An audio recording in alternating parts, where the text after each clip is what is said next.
থেকে আমাকে জাগিয়ে দিবেন। আমি যদি হারাম থেকে বেঁচে থাকতে চাই, আল্লাহ তাআলা একটা হালাল রাস্তার পথ আমার জন্য ব্যবস্থা করে দেবেন। আমি যদি আল্লাহকে খুশি করার জন্য কোনো একটা ভালো কাজ সিদ্ধান্ত নিই, আল্লাহকে ভয় করি, আল্লাহ তাআলা আমার জন্য পথ খুলে দেবেন। ওয়াশকুরুলি ওয়ালা তাকফুরুন, আল্লাহ বলছেন তোমরা যদি আমাকে স্মরণ করতে পারো, এটা হলো আমার রহমত, আমার দয়া। তোমার মনটা যে আমার দিকে ফিরে আসছে, প্রত্যেকটা কাজে যে তুমি আমাকে খেয়াল করো, এটার জন্যই তুমি আমার প্রতি কৃতজ্ঞতা প্রকাশ করো। তোমার মনটা যদি আল্লাহমুখী হয়, তাহলে সেটাই আমার এই মেহেরবানি। এই জন্য তুমি আমার শুকরিয়া আদায় করো, আমার প্রতি কৃতজ্ঞ হও। ওয়ালা তাকফুরুন, কখনো অকৃতজ্ঞ হইও না, নাফরমানি করো না।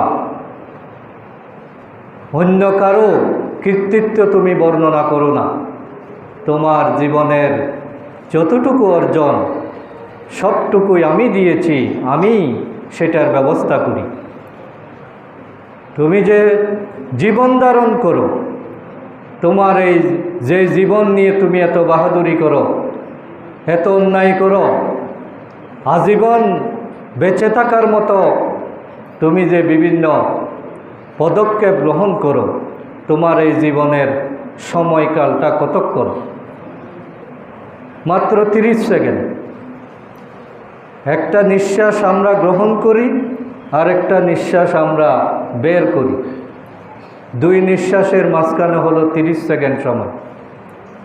এই 30 সেকেন্ড এটা যদি আসা যাওয়া না করে মানুষ মারা যায়। তাইলে কত টুনকু জিনিসের উপর আমরা অবস্থান করছি, আর এটা নিয়ে আমাদের বাহাদুরির শেষ নাই, বাড়াবাড়ির শেষ নাই। কত সীমা লঙ্ঘন আমরা করছি।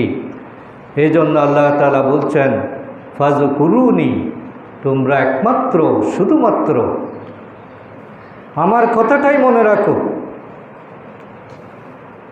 তুমি যখন ঘর থেকে বের হবে, তখন আমার নাম নিয়ে বের হবে। বিসমিল্লাহি তাওয়াক্কালতু আলাল্লাহ, আল্লাহ আমার কোনো ক্ষমতা নাই, আমি যেখানে যেতে যাচ্ছি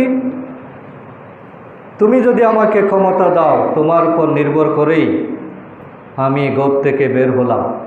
আল্লাহ তুমি আমাকে সাহায্য করো।